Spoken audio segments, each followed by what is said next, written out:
Click subscribe to get daily Manchester United content from passionate Reds, only on All for United.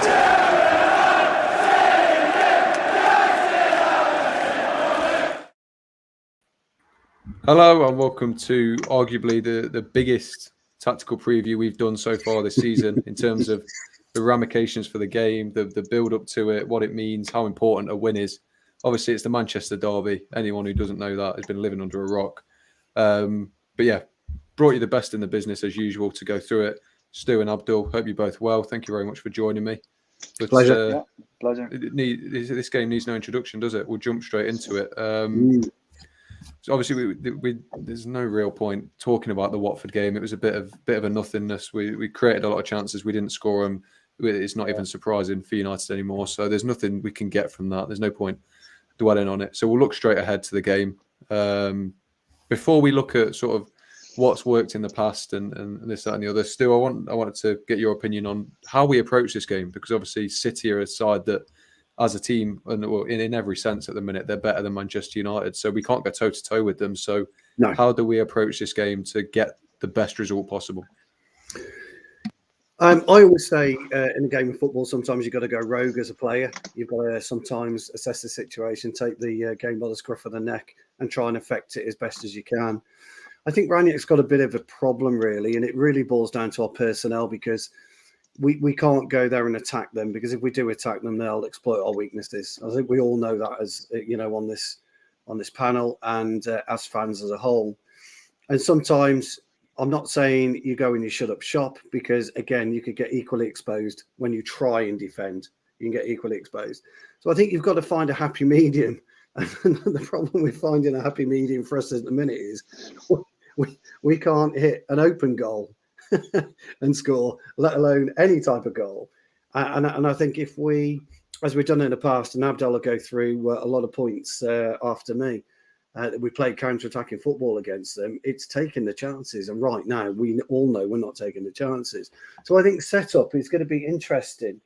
And I would set up completely different to probably how he's going to set up and how most fans would set up, because I would play a sweeper system. I would play 5 at the back. But the reason I would do that is it will give us a better balance against a very mobile front three that City offer, and an exceptionally mobile middle three that City offer. But I would do it, and I'd set it up in such a way that you are set up in almost a smiling shape. So you've got one deep lying centre half, and that has to be Varane for his pace. You've got Maguire and Lindelof either side of him, left and right. Your fullbacks are the contentious parts, but they've got to start slightly higher up. And the reason you do this is we've got to nullify City's threat. Now, everyone was saying, how can you nullify 11 players? Because that's where City have a threat. But if you look at the way that City play and the way that they start their play, if the ball isn't going into either Rodri or Gundogan from the centre halves, it's going out to that poser Cancelo on the left, or it's going out to their right back, whoever their right back will be at the minute. And just say it's Kyle Walker for argument's sake. And I know it's been John Stones recently as well, but just say it's Kyle Walker. They have their threat is phenomenal down the wings. It's very, very similar to the way that Liverpool play in their threat down the wings, but they're better also in the middle, and they rotate exceptionally well through the middle and across the wings. So when they've got the ball at centre halves, they've got 3 options plus the wingers, and that's key. We don't have that, and as Abdul explained last week, we don't have those options. So I think you've then got to look at what you do as a holding section. I don't like the double pivot. I'm not a fan of it. But I think on this occasion, you've got to look at playing McTominay and other. And for me, it would be Matic. That will raise a few eyebrows because Matic doesn't have any pace. But I don't think De Bruyne is particularly quick. Rodri isn't particularly quick, and neither is Gundogan. The speed is behind him in Jesus, Foden. Well, Foden's not rapid, is he? But he's got a bit of pace about him. And, of course, Sterling. So I think it might be set up quite nicely for Matic with McTominay. But then you've got to then play two in advance of those. And for me, that's Pogba, Fernandes. and then your final piece of the jigsaw is going to be Ronaldo. Now, here again, this is the only time I would play Ronaldo because he doesn't need to be any more than up front for us. When you're playing four in the middle, so to speak, in a box shape, it enables the two, and will enable Fernandes and Pogba to drift out wide when they need to, but also nullify and swamp City in the middle when we're out of possession. And the reason you don't need Ronaldo anywhere near them is because you should have four players. We should be able to comfortably take care of the middle three and the width, along with our two fullbacks. And then, providing we're on a good day defensively, it should be enough to nullify or at least halt the progression of the likes of Jesus, Sterling, and Foden, because we should have enough time for them to get back into our shape and nullify them. Now, Abdel raised an eyebrow, and I know why you raised your eyebrows, Abdel, but I was trying to think who else we could position up top as a soulless player that would give us it, just in case we get that one chance. The thing is, I can't even counter argue that because we have no one else. That's what I mean. So that's what I was trying. That's the problem. I said, It's I sad. said to James, yeah, that's what I was saying. But if you can try and picture what I'm trying to explain, it will give us an opportunity out of possession and in possession. But it's personnel at the very top that would be the problem. So, I mean, I'd be interested in both your thoughts, James and Abdel, just to see how you would set up, because we're all going to see this differently on how we attack them and how we play them. But stopping City in your brain is quite easy. Stopping City actually playing is a different kettle of fish altogether. And whoever he personnel he chooses, whichever 11 takes that pitch, they've got to have the belief that they can go and win that game. And I just don't think we got that belief in us at the minute. So it's just an idea. It really is an idea. Just see what you guys think. I'll hand it over to you. You're the resident expert that we have. You know, in terms of sort of out and out setup, obviously I know we're going to focus on what's worked in the past later, but just speaking completely, open blank sheet of paper. Focusing entirely on this game with the players that we've got, with the systems that these players are used to. You know, what is the best way to set up? I'd still go with the 4-2-3-1. You do that, would you? Yeah. And I would go with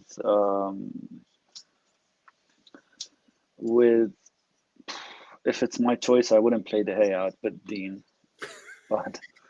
But anyway, we're gonna be defending deep, so it doesn't matter whether it's Dean or De Gea at the moment. So De Gea, Maguire, and Lindelof, not Varane. Just for the only reason is because he's more used to Lindelof than Varane at the moment. Can I just say, last time I said that, Abdel, I had an effigy hanging up to me. You can't say leave Varane. I mean, crikey, I got absolutely vilified for it. The thing is, like, we don't even like. It's not that Varane. By the way, Varane is not that massively better in aerial threats. You know, just for people to know, he's tall, yes, but he does not win that many aerial duels. I think he's like by less than Maguire and Van Dijk, that level, by about 10%, 12% in winning his aerial duels, which is very close to Lindelof, because Lindelof is like 5% less than him, so that's like a very small gap between Lindelof and Varane. But it's more so of because Lindelof's strength is reading the play, and that's what Man City play on. They don't play aerial. Like, they don't overwhelm you aerially, so that you don't need someone who's like, impressive aerially so that you can defend City. So in that sense, having someone who's less physically dominant than like Lindelof won't affect us. So I would go with Maguire, Lindelof. I would go with Aaron Wan-Bissaka just to shut down that right-hand side, because we don't need that much of progression. We're not going to play them toe-to-toe, so we can't. No, we don't have the players. We don't have the players to. And just because he's better in the sense of, like, he is in a more confident state than Shaw at the moment, I would put Tellez. I would go with Tellez. I would go with Tellez as well. Yeah, and that's just purely on confidence levels, not skill level. Because if it's just purely skill level, I would put Shaw every day of the week. But just on confidence levels and the effort he's giving off at the moment, I would put Tellez. yeah. I'll choose Matic and Fred, actually. I agree with Wan-Bissaka, by the way. Yeah, I'll go that way. I would put Matic and Fred, actually, not Scott, because we need passers from deep if you were going to launch quickly. And then the three, I would say Sancho, Alanga, and Bruno. And then up top, we don't have any other choice but Ronaldo. So I think that's. Yeah. I'm going to give an actual input here, so make the most of it. Come on, I think that is a big issue because obviously, Guardiola thrives. He always has thrived on making these overloads, hasn't he? Outnumbering, making the most of having an extra player. So if you have Ronaldo on this pitch, there's always going to be an overload somewhere, no matter where it is. Even if Ronaldo picks someone up, there's probably going to be an overload somewhere because we're not a unified team in terms of the way we defend or press or anything. So I think we're unfortunate in the sense that we don't have maybe a Cavani fit or someone like that. The biggest issue with having Ronaldo in this game won't be with the wide overloads, which what they focus on. It would be with how they come out, how comfortable the center backs are. And that's going to be the biggest issue because he's not going to try to hassle the center backs like Cavani would do, or like even a Martial, even though Martial doesn't do it to Cavani's level, but he does it, So they will have a lot of comfort just pinging the ball around. So it will be very difficult to win the ball higher up or even in the middle third. We'll have to wait until they get into our final third to win the ball back because we can't win it with Ronaldo up top. We can't. So so it's gonna be like we have to cede a lot of possession, whether we like it or not. We will be defending deep, whether that's the aim or not the aim. We will be defending deep because they will be coming out of the back easy because we have someone like Ronaldo up top. So that's the only issue. But like with wide overloads, which is what they like mostly, if you have the winger dropping back, if you have the center midfielder shuttling across, and you have the fullback, then you shouldn't be in a bad situation there. Yeah, that's why I was talking about the 5-3-2, the way that I would set up the 5-3-2, not flat, but slightly on a curvature. And with the four in the middle, that would hopefully, if they do shuffle across, would help and alleviate the overload on either flanks. The problem is with the 5-3-2 though, you will actually need the two to be working hard. Well, with the 4-2-3, with the 4-2-3-1, you can get away a little bit with the head, the spearhead not working that much. You need discipline, absolutely, and so therein lies my other issue kind of thing. Would you get the discipline out of Bruno and Pogba in the defensive side of it? I dropped Pogba, by the way.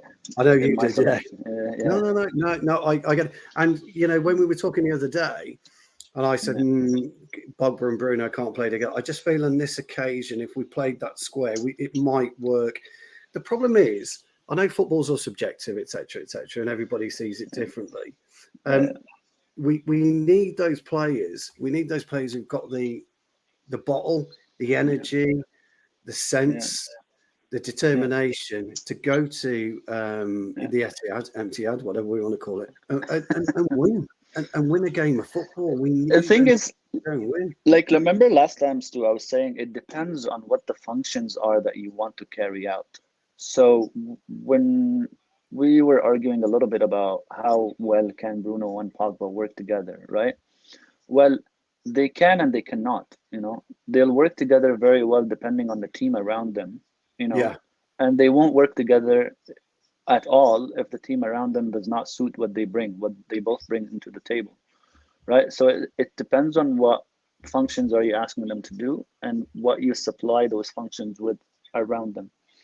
You know, so for people like Pogba and Bruno Fernandes, they need very, very technical and quality passers around them all the time. You know, because their tendency is to lose the ball because they want to create all the time. You know, just like for example, someone like Lionel Messi, he's the like up until now he's the highest chance creator in across Europe, right? In the disjointed PSG Just see team. two assists. You see 2 assists at the weekend. Yeah. But there's an issue with the way he plays with them. They are not as competent at keeping the ball at the moment as they've been used to. One, because Verratti is not always in. Secondly, because the front line that plays with him has two players who are a bit selfish and don't keep the ball as well. Like Neymar wants to dribble and pass everybody and wants to score himself, and Mbappe as well wants to finish. If you watch any of the PSG matches, you'll see all these three guys just hanging around in up front on their own, not even bothering going back, and then the rest of the team is struggling trying to. Isn't it quite surprising just how much Verratti knits that team together beautifully?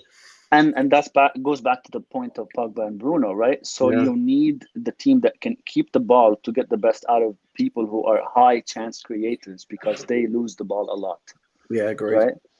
So when we say Bruno and Pogba can play together, but you need the proper team around that for that function to happen. You know. That's why you need a Brozovic in there, pal.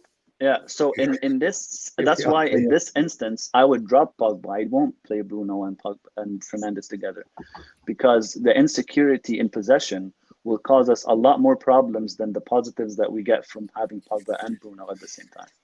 It's such a shame, though, isn't it? The lack of quality we got that can service Pogba and Bruno. Because I do agree with you, 100%. And if we had a player of any kind of caliber, really, that can pick a pass, that's progressive as well as defensively minded, like Verratti, that can win a hard tackle, not afraid. He'll go up for a header, but when he gets it, he delivers. He very, very rarely gives that ball away. He gets very it. Rarely, very he'll rarely. either knock it short or he'll progress long. He is insane. Cal, how are you, pal? I'm all right. I couldn't make myself available for a preview somewhere else and then not come on this one, could I? So I thought I'd come on here. What are you doing letting amateurs on this show? Honestly, it's a tight-knit group, so feel very honoured. Right, since you're here, develop on your comments that you made earlier about how you'd set up before we give Abdul centre stage with his little presentation. I forgot what my comment was now. I said Maguire and Wan-Bissaka will play, didn't I? Yeah. I think because City are obviously going to have a lot more of the ball in comparison to us. So I think defensively, Wan-Bissaka is better than Dalot. There's no doubt about that. And the fact that we'll probably play with a lower defensive line will suit Maguire a lot more than Lindelof, obviously for a lot of reasons, one being probably his pace. I could probably see Rangnick probably reverting to a little bit of an older style, probably more Ollie-esque, maybe a counter-attack. I guess I hate kind of dimming it down to just one thing, but I think you could probably see a more counter-attacking style than we've been used to recently. And I genuinely think that is just simply because of how City play. I don't think they'll allow us to keep the ball that much. So I do think Maguire and Wan-Bissaka would suit that a bit better. Just because I think it was you, Abdul, that said it, but Varane is probably very similar in terms of aerial ability to Lindelof. He's better by 5%. That's it. Yeah, Maguire does get his criticism, but he just is very good at aerially, and I think that will. I don't know if De Bruyne is fit, but if he is, I think he is. If he is, City, he's very good at putting the ball into the box and creating chances, and I think Maguire will probably be better at dealing with that, especially aerially, anyway. So I could definitely see Maguire coming back into the team. Not that you'll see big overreactions on Twitter. Personally, I think I genuinely would still prefer Lindelof. I think I've sort of give up a little bit with Maguire at this time. I would like to see Lindelof and Varane get a prolonged run in the team, but I could definitely understand why he goes. Rangnick would go with Maguire. I think everything went wrong for Maguire this season. Everything that could possibly go wrong went wrong for Maguire. Both bad form, both mistakes, both the way the team collapsed completely as a team. So everything was highlighted on him being the captain and his price tag and all that stuff. So everything that went wrong for the guy, I think went wrong. But I don't think he's a bad defender at all, like everyone is making up to me. He's not a bad He's defender, not worth no. the 80. He's not worth the 80, but at the same time, he is a really, really good defender. You know? I mean, the problem with that is that the £80 million has obviously come back to bite him, and I kind of get the impression that was always going to happen. I think that the shocking upstairs of Man United and the terrible recruitment from United has kind of, it fell on Maguire's shoulders, and it's opened him up to so much criticism and sometimes personal abuse, which is obviously never right. And the problem with that is, you know, Maguire was good at Leicester, but again, Leicester are a team who probably at that time especially didn't have a lot of the ball. They were a team that kind of allowed a team to attack them, and it suited Maguire because they sat in a low block line where teams would just go at Leicester for 90 minutes. I do wonder if this possible change in style of play that Rangnick tries to enforce onto the club has also hindered Maguire quite a lot, because I just don't think Maguire has got it in him to play the way that we or Rangnick wants to, or the club wants to, or a possible future manager would want to. So I do think I think the problem, Callum, is the way we play, in the sense of the amount of space we leave in front of Maguire and Varane and whoever is a centre back with Completely the way we Maguire. play. You know, subject him as a defender to a lot of direct runs, you know, and even no matter how good the defender is, you know, they will get turned. Like yesterday, I was watching a couple of games. I know I'm bringing PSG up a lot, but I was watching League One and I was reviewing some games. You think Marquinhos is a lot better than Maguire, right? I'm pretty sure you do. Most of Twitter think that Marquinhos is like one of the best defenders around. He got turned so many times because his midfield exposed him, and bad turns, just like Maguire. So even though Marquinhos is fast, he's more agile than Maguire. If he's subjected to that many runs, direct runs, where there's a lot of space around him, fast attackers will turn him, you know? And yes, this is one of Maguire's weaknesses, but a higher line isn't his issue. It's the space that the midfield leave in front of him that's his issue. And he's subjected to this over and over and over again every single game. That's why we scream out for a proper screener in front of him. We've said this on videos before. I talk about it all the time, don't I? In a block. Yeah, I talk about it all the time. Yardage. I talk about it all the time. Yardage. I brought it up months ago, didn't I? Yardage. Yeah. You've said it. You've said it multiple times, Stu. You said it. You've said it. I think probably every single video over the past few months, definitely a few weeks. Yeah. Genuinely, because it's been Man United's glaringly obvious issue that when you watch us, the gaps between not just the defence and midfield, but the defence, midfield, and the forward line, the gaps are so big. And the thing is, and I think this is kind of where Fred gets a lot of unneeded criticism as well, because and I am going to go back to Maguire here, because I think he needs to show the nous and the leadership in defence to tell people to come closer, because his progression of passes isn't brilliant either. I've noted there's a completely different Maguire we've seen this season, and I think all his weaknesses have been exploited massively, because he will pass the ball to whoever is in that sixth position or what trying to portray that sixth position. A lot of the time, it can be Fred who's come deep, but the problem is he's passing a ball because he's taking so many touches already. He's then giving the ball to Fred way too late because of how many touches he's already taken, and then he's basically brought Fred in.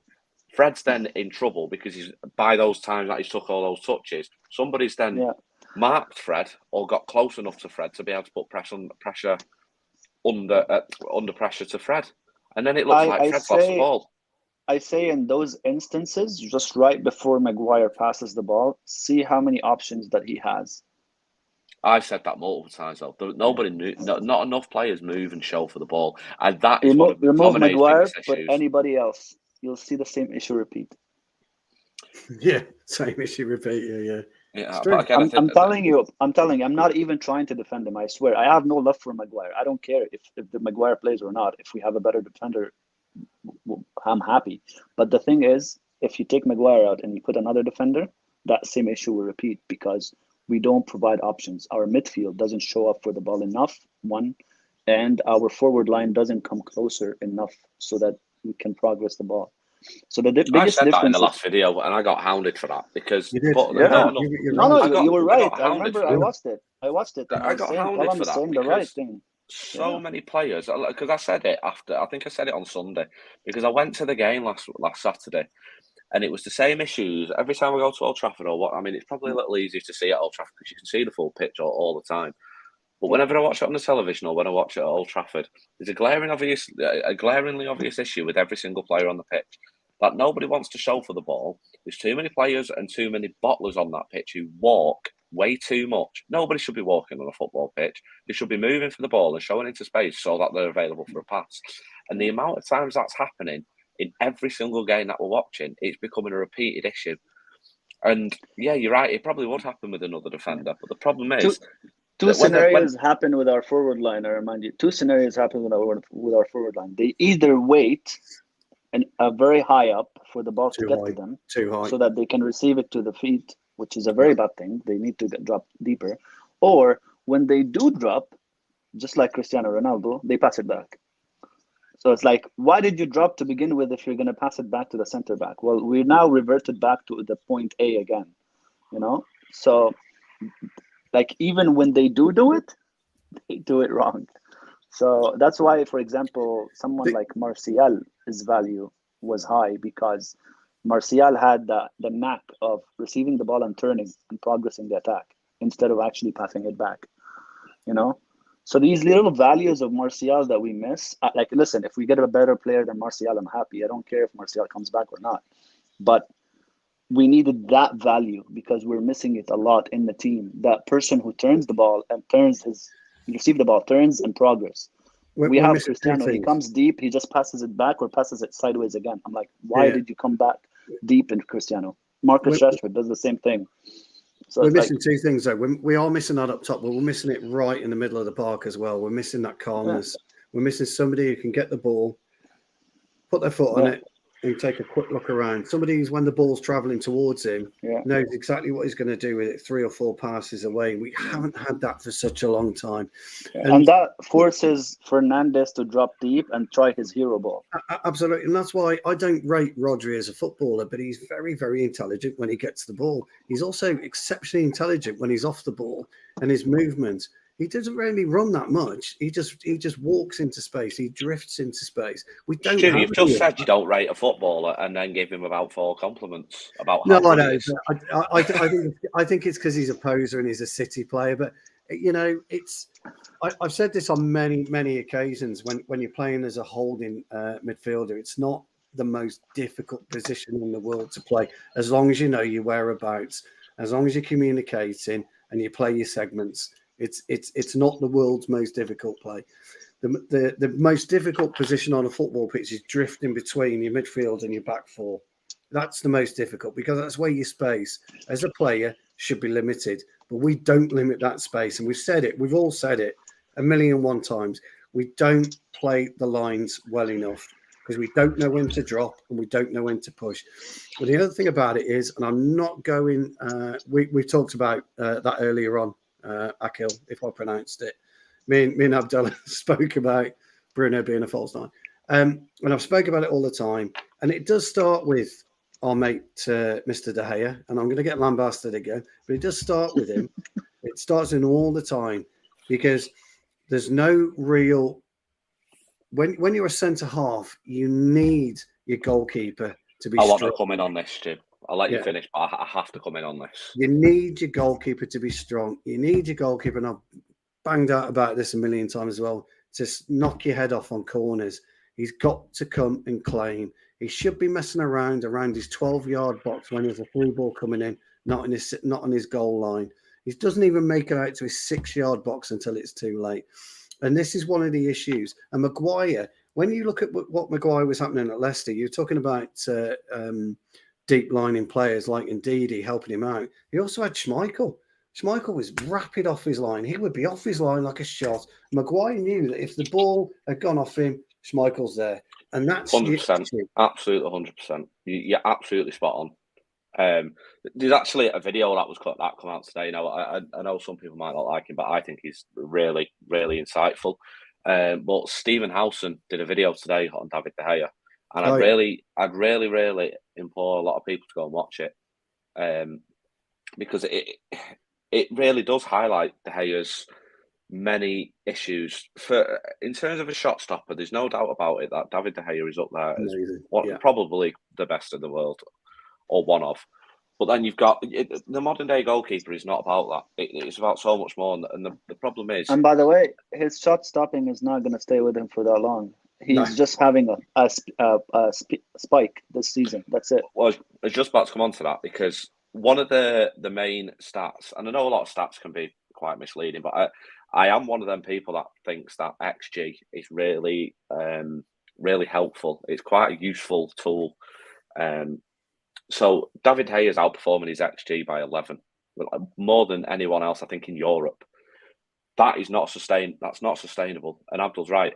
When it comes to that, that will catch up on him. He's just having a great season, and we've seen it in the past. But it does go up and down in levels, and it can happen. It can happen to any player, never mind just goalkeeper. And I think this is not mentioned. I think this is not mentioned enough by even other analysts as well that I've talked to, goalkeeper analysts. What's helping him is the amount of chances we're conceding. The higher the number it goes, the more he will save. And the more he will save, the more he will accumulate chances, goals against, so he will overperform as EXG. It's a game. It's a number game with him. Yeah, exactly, and that's what I mean. It's not sustainable, exactly. And the problem is, giving Maguire a little bit of protection here, it probably doesn't fill him with confidence knowing that every single ball that comes in from a corner or a cross is just not going to be collected. You've seen it. He's among one of the lowest in the league. There was a start. I think it's only Dubravka is lower than him in the league, and I think it's coming off his line. Because we're now playing a higher line, he needs to now close that gap and sort of play that sweeper keeper role, but he's never been able to do that. And then when you look at it, it's coming off his line. He's probably adding 2 or 3 goals against to our season because he refuses to deal with it. Because at the end of the day, there's going to be crosses sometimes that defenders just don't deal with or can't deal with, and the goalkeeper is there to do that, and he doesn't do it. He's one of the worst in the league, and probably one of the worst in top goalkeepers in Europe, who just cannot collect a ball. And he's never done it. He's always been weak in that regard. Yeah. And I genuinely do believe that if we are going to, because De Gea, I think De Gea's contract ends at the end of next season, the season after. So it is, the end of next season. So it's becoming that kind of squeaky bum time where you decide, do we renew or do we not? Now, it's always going to be cheaper to renew a contract than buy someone. And you know what our club's like, they will reward him. And I genuinely believe it is time for him to move on, I think if we genuinely wanted to play this new style of football, where we dominate the ball, where we dominate going forward, that starts from the back of the pitch, and that starts from your goalkeeper. And unfortunately, and I know it, I kind of do believe, I'd be up for him staying on a massively reduced wage, because I think as a servant to the club, he's done very well. Of course, he's been here 10, 11 years, whatever. But the problem is, it starts in this new style of football that every single team seems to want nowadays, and what looks like Man United want, is it starts from the goalkeeper, and it starts from the distribution, and it's another massive weakness. And if you were to take away these amount of chances conceded, you wouldn't see this amazing shot stopping. You would, but on a lot smaller scale. And I think his weaknesses would then start to grow, because you'd start to see his weaknesses a lot more than the shot stopping, and people would start to think, well, maybe he's not. Because I think it was last season, the season before, we were conceding a small amount of chances, and then you were seeing De Gea make mistakes a lot more. Ollie identified. I can't forget the Everton one. Remember The Yeah, one yeah. he waited until Dominic Calvert-Lewin just came on and just hit it back to the goal. And then was I that the like, one that he what tried to the pretend hell it are was you a doing? foul? Was that the one that he tried to pretend was a No, foul? this Oh, no, was no. at Goodison Park That was It's good when as we a lost part like as well. 4-0. Oh, yeah, of course. So this is what I mean. His weaknesses are so they're just quite large for a keeper of his stature. Yeah, he's brilliant at short stopping. There's no doubt about that. I think, although a lot of these comments do come up that a lot of people don't think Henderson is the answer. At this point in time, he's our alternative, and I do but think he's an upgrade. I do believe he's an upgrade in those. He might not be as good shot stopping, but No, I but think he in the other offers areas, an he's all-round definitely area. an upgrade. Yeah, as an all-round goalkeeper, he's probably better than De Gea. But I still, at this moment in time, the only way we'll find that out is if we give him a prolonged run in the team, and we don't seem to want to do that. He's not going to get Last season, Henderson was an upgrade on De Gea in every single department, even shot stopping. Because yes, last season De Gea's shot stopping was below average, not even average keeper, below average keeper. And this season, the only thing that took a spike is his shot stopping. So he's better than Henderson's last season record in shot stopping, but even that, not by that much. I think it's like a 10% higher save. And when you compare him to Alisson and Ederson, who don't face the same amount, so the numbers play a role in that. exactly. And he's not that high too. So like I think he's on 76% of save percentage, and Alisson is on 74, and he's having the best seasons of his life. So it's not that massive. Like the XG accumulate over performance is what's playing on it is the numbers. Well, I really wish I was coming on and wrote the stats down, because I think it would really highlight the issue to a lot of people that De Gea really does need. He either needs to improve and show that he can do it, or we need to upgrade and move on from him. Goalkeeping's always been a numbers game, though, lads. It always has been. Schmeichel will tell you that. Anyone who's played between the sticks will tell you it's a numbers game.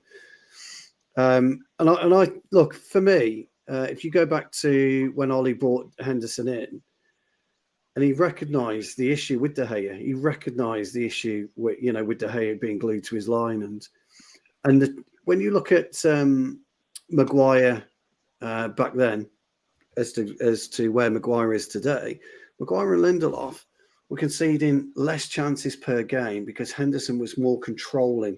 Now, I played a charity match, as you guys know, on Sunday, and I had my head taken off by my goalkeeper. A non-league footballer took my head off at a corner, because that's how it is. Bundles you out of the way. And De Gea's not that skinny little 19-year-old that came 11 years ago anymore. He's filled out. He knows the Premier League. He knows what to expect from the Premier League. So tomorrow, as it happens, City won't be doing that. They won't be piling in, as you guys have correctly pointed out. It'll be a different type of game. And maybe tomorrow's game is better for De Gea, because we will require his agility and his shot stopping. But there are other games, when you're playing Burnley away or whatever, where we need that continuity and that consistency at the back. So I genuinely believe, because unfortunately for Henderson, he got injuries at I think it was COVID, but he got COVID in his injuries at the worst possible time for himself. Because I do wonder, if that never happened, would Henderson still be number one now? Because 100%, I think. 1 sec, we'll be back, guys. 1 sec. Yeah, I do believe he would be, because the problem is, obviously, the football can be a game of luck, and unfortunately it just went against Henderson. But he's running the team. I don't remember having too many issues. I do think maybe the United shirt at first might have been quite big for him, but of course that'll come with experience. And the longer that he would have been in goal for us, I think he'd have grew into it. I think he's definitely got that in him, and I do genuinely believe maybe he would have been the goalkeeper still. He just got really unlucky. And like I say, we go on about skill and talent and hard work, but a big part of football is luck. You need referee decisions to go for you. You need injuries to stay okay for you. You just need everything to go right, and sometimes luck is part of that. Just like with Liverpool winning the league, their entire squad stayed fully fit. You saw when Van Dijk and he got a few injuries, they dropped down slightly. I mean, he still did okay, but do you know what I mean? Like, it happens. Luck is a huge part of football. United had it with referees. City have it with referees. It happens. If you want to win trophies, luck is a big part of it. And unfortunately for Henderson, he just got on the wrong side of it, and he's now back as number 2, and he's probably infuriated by it. Yeah, I mean, Akel's made a point. I think everybody remembers his position at Liverpool, for Salah's 3rd goal or whatever he scored. And I tend to agree with him. But don't forget, Akel, if you remember, he was carrying a hip injury at the time, which we didn't know about. And that's why he didn't go to the Euros in the summer. We didn't know until after the league. But sorry, Abdel, get your bits on, old friend. No, it's all good. I'm enjoying the talk. No, you guys are right about what you're saying. With Dean and luck, I mean, no bigger beneficiary of luck than Aston Villa. That goal not counting for Sheffield United than Aston Villa staying up. I watched that on Sky Sports the other day. I forgot that happened. It came up on the Premier League. And this is the reason we didn't get Jack Grealish. Amazing. I think the irritating thing with fans is it's not irritating, but you sort of urging them to look past it. There's this sort of divine right given to De Gea because he was so good for us with the way that we've traditionally played since Fergie left. You want a keeper who's going to face 20 shots a game. De Gea is probably your man. But if we want to progress to become one of the best teams in the world, none of the best teams in the world play counter-attacking football. So in this day and age, counter-attacking football isn't going to win you the league. So, we need a team that's going to be on the front foot. We need a keeper that's going to be involved in every aspect of our build-up. Look at Alisson, look at Ederson, look at the best keepers in the world. They're playmakers from the back. They'll sit 20 yards higher than De Gea. They're comfortable with the ball to feet. They'll distribute wherever you like. They are your first attacker in a sense. And that's the way the game's been for years now. And I think people are so fixed on this idea of keepers needing to be a good goalkeeper, and that's it. When the game's past that now, a goalkeeper who can only save shots is a weakness. There was an interview with De Gea the other day, and he tried to allude to that, didn't he? But I think he kind of missed the point a little bit. The problem is, Man United, historically, Man United, because of the stature of the club and the history of the club, when you do go to teams like Everton and Burnley and Watford, and just all those generic teams that are mid-table to bottom of the league, they are going to sit back against Man United because it's just the way it always has been. They'll sit back and try and nick a goal at Old Trafford and win 1-0. They're the teams that play counter-attacking. That's not going to enable us to play counter-attacking because they're not going to come out and do that for us. So we need to figure out a way how to break these lower blocks down. And I don't feel, and to do that, you need a goalkeeper that could do more. And that's a really good comment because that's where you look at being diligent in the market. You don't need to go and sign £75 million goalkeepers. You just need to have a good scout about you and stop looking for marquee signings and look at players at clubs that are necessarily lower than you who can definitely come to your club and improve you. You don't always have to look at Real Madrid to buy players. Like there's a really annoying entitlement about Man United's fan base. Yeah, there is. We deserve trophies and that we always need to sign big players when it's just not the case. Like Liverpool's captain, although I believe he's pretty garbage, came from Sunderland. They signed Shaqiri from Stoke. They signed, I know Van Dijk was 75 million, but they signed him from Southampton, and now he's one of the best defenders in the world. Andrew Robertson came from Hull. Salah came from Roma. He was and now he's one of the relegated best with players in the Maguire. world. He was, yeah. Maguire was at Hull and relegated with them. Why didn't we sign him then for 18 million quid? We always have to wait until they cost £100 million. It's so frustrating. We won't go non-fashionable players, Cal. We've had this conversation, mate. I remember, and James had a giggle at me, but I remember months ago talking about looking at players like Connor Cody, and I just used Connor Cody as an example of a type of player that isn't what you would class to be a world beater, but he brings so much more to a side. And look what he's doing at Wolves now under Bruno Lage. He brings so much more to a side. He's developed and his coach, Max Kilman, alongside him. Now, I can't remember a player in the last 10 years that we've had at Old Trafford that can develop a player alongside him, to play alongside him. And this Max Kilman's turned out to be a really, really solid. He'll probably go to the World Cup, this year, Max Gilman will, and probably at the expense of Connor Cody. But what I'm getting at is the type of player who, when he steps onto that pitch, you listen, you look, and you learn. You know, I was never what I would class the most skillful footballer, but I was important to the team because I did my job right. And that's all it is. It's all about slotting in and doing your job right. And if you can do that, you don't have to be Ronaldo.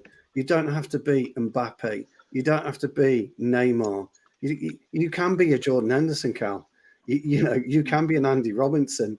You can be a Stu Woolley. That's what I mean.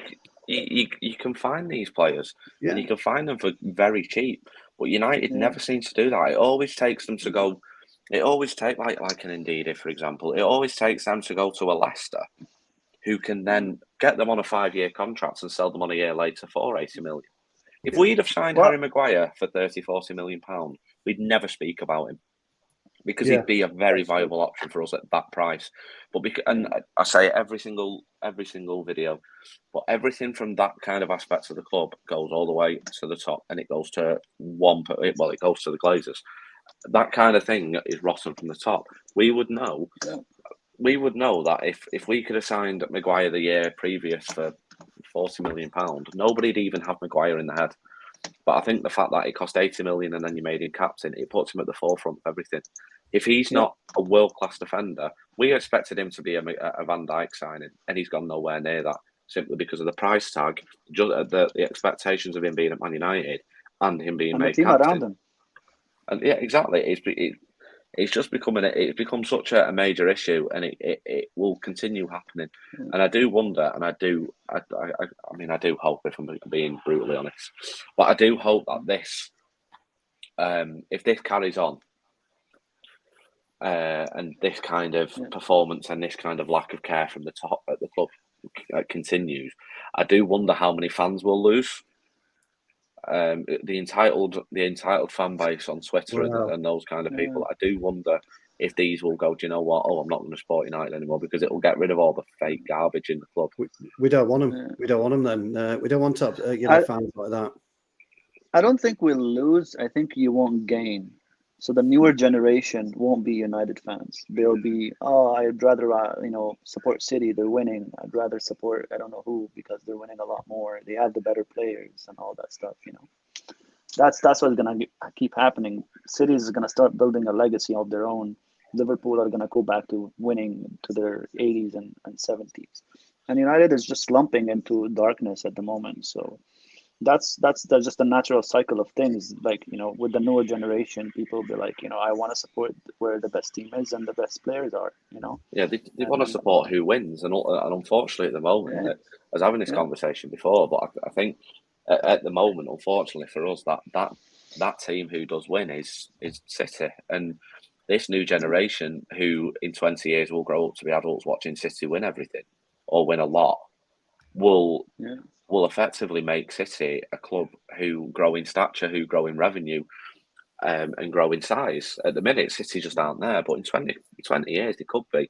And if United continue on this downward spiral because of the owners, then United are genuinely in a worry that City could end up being a club of similar or bigger size than United. And I never thought I'd ever say that, but take a while, Cal. Take a while. It'd take at least 30, 40 years, I think. Yeah, but it could happen. I mean, no disrespect, Stu, but you'll be nearly 100 when that happens. You probably will. That's all I know. Me and Abdul will still be alive and kicking. me and Abdul will still be. We won't be in our nursing home yet, so we'll have to watch this happen. Where'd that come from? You cheeky bastard. You are right. I mean, I grew up with Liverpool fans. Yeah, exactly. Back in '77, and here's a long time ago, Cal. It's a long time ago. But when I went to my first match, I was the only United fan in my school. Not my class, but my school, because they're all Wolves and Liverpool fans, because those were the teams that were top of the tree, and some Ipswich as well, because Ipswich are doing pretty well at the time. And so when you look at it today, it's that irritation of Liverpool and City and petrodollar City now. And you are right, Cal, in 20, 30 years' time, that's what it will be. And if we're not careful, it will be. Yeah, and if we've got too many fake fans that are spoilt through the Fergie years, and I've spoken about it a lot, and won't look at the history of the club because we're on the, our trajectory right now is consistent with how it's ever been since our inception. And we could go 15 years without winning the league again at this rate because we are falling, further and further behind.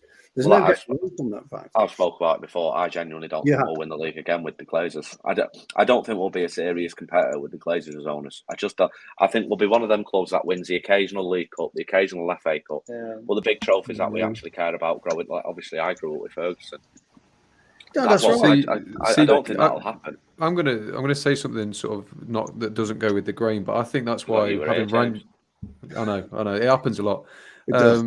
I think that's what's so exciting about Rangnick coming in though, because we can't say that the Glazers haven't spent money on this squad. I mean, they have with one of the highest spenders in the world. Listen. They've not spent their money, but they have still given us money to spend. We've just spent it like someone who doesn't watch football. We've spent it on big names that don't fit the squad properly. So if we get Rangnick in, if he actually gets power over who we sign and who we bring in, I think that's where we start to move forward. I think if we have a football person in charge of making the transfers rather than some Americans who just like big names, I think that's how we get to the top. It's not a case of, we need new owners who are going to spend even more money. I get we spend our own money. The Glazers don't spend their own money on us. That's not the problem with that debate. The problem with we're going to start spending money better. We had Woodward in charge, who knows nothing about football. He's a rugby man. Yeah, exactly. The Glazers clearly don't care or have any knowledge of football either. The guys don't even know the offside rule, for God's sake. This is what I mean. This is why it stems from the Glazers, because yes, we might have had money available and all that, but they've given it to someone who doesn't care and has no idea. If we'd have spent half that money and half of that money went on the infrastructure and the academy, this club would be in such a better place. But because we had somebody who was an anomaly, who was a football genius for so long, who ran everything in that club, we got away with it. Our success was completely in spite of the Glazers, not because of them. Yeah. And now you are seeing a huge and major problem at the club. And the thing is, even Fergie, by the way, he wouldn't have been able to sustain his success if he stayed longer. Yeah, exactly. He went out in the exact right time. I think he knew that. He did. He knew that, and that's why he went when he did. But another reason with that, and I've just seen a comment, I think, from Akil saying, "Isn't that the point of Rangnick?" Well, the point of Rangnick, to an extent, is that. But it's not just that, and I don't personally think he'll be given the control. I'd be surprised if Rangnick's here in a year, because I think he'll realise how hard it is to work with the Glazers. I do hope things change, of course I do, but I don't think it will be, because I think he'll see how hard it is to work with them and he'll have no control. It's not just about using his market knowledge, it's about everything. It's about the scouting and the coaching and the infrastructure and the market knowledge to build the club back up. It's not just a case about buying players, it's about making sure your academy is brilliant. And it's not even also about buying, it's not even about the names, it's about like the function that these players bring to. So like if we were playing in a way that gets the best out of Cristiano Ronaldo, so that's why we bought someone like Cristiano Ronaldo, then Cristiano Ronaldo as a signing wouldn't have been bad. But we play completely opposite to the way he plays. And we already had a problem because of players that play the way he plays. And we added him on that, so we made the problem worse. And that's essentially the issue with signings like that, is that you get them just for the name, not the function that they perform. And this is the issue with the big names. Like, for example, someone like Sancho is a name when we got him, right? But Sancho is actually fulfilling like something that we need. And that's why no problem if we get Sancho. Who said that, Stu? Who said that about a year and a half ago, Stu? Something about really needing Sancho at Man United. There was somebody who said that on Off United. I can't remember who it was. The interesting thing, and I had to kind of eat a bit of humble pie with Cal on this, because I made a point at the time that central midfield was the key area, didn't I? But Cal made you a good weren't wrong argument. though, Stu. No, true. You weren't wrong. wrong. I had to eat a bit of humble pie. Boys, I've got a match in about 15 minutes, so I'm going to have to go. It's been absolutely brilliant. So sorry, I've got to disappear and step in for me, mate. Right, I was supposed to play tonight as well, but my neck's still messed up, so I can't play until it's fixed. So I'm out for a while yet. I played last night, and but I'm normally gone by 1:45. I tend to lads on a Wednesday, but our match has been put back as it happens. So So I'll be going now. But good to see you, Cal. Great to have you on. Yeah, see you next nice week, to see lad, you, mate. as usual. Take care. See you later. Thank you, boys. Take care, See you boys. later, Stu. Take care. Bye-bye. Bye-bye. Right, now he's All right, gone. that's What do we that's really we're think saying. of Stu? Is it past the watershed yet? No, not quite. I can't say how I feel then. Go on. What were you saying? Was I speaking or Abdul speaking? I can't remember now. I've lost my train of thought. You were talking about entirely. Sancho and how we needed him, and Stu was saying central midfield, but he wasn't wrong about it. Well, I was more just adding to your point. I thought it was like, the whole functionality of the team and buying players because of a reason of adding them to a team. I said Sancho a couple of years ago. The problem is, you are 100% right. The amount of times we've signed players, not because we need them, but because they're just a name on a team sheet and a name like outside of a football match is a huge problem, and it's happened for years and years now. And until that gets fixed, and until we have a football structure to stop that. Yeah, and the sad part about it is if you go back to summer 2019 with all the rumors and the signings that we were rumored to be interested in following, you'll see the whole picture. You'll see what like Ollie wanted to do at the time, and I'm like, he wanted a right-sided player. He wanted a left-sided player with Jack Grealish because he wanted creation from both sides. He wanted a central player that will help them in the middle, Then he wanted to fix the defense by Aaron Wan-Bissaka and Maguire. And when you see how that got derailed over and over and over by not getting those wide players that he needed, and then we end up getting Cavani, and then we end up getting Ronaldo, and then we don't sign people on time. And I'm like, whatever plan you sit out with whatever manager, it always gets messed up somehow. It always goes back to the same because old of messed how. up. Go on. Yeah, because we're incompetent of letting players go. We buy players that we don't need, and we're very slow in negotiation when making the transfers. So I think this is a big part why Solskjaer gets loads of criticism, and I genuinely believe that most of it is ridiculous because Solskjaer was a very good manager at Man United, and I refuse to believe otherwise. Especially when you look at things like that. He did want Jack Grealish. He did want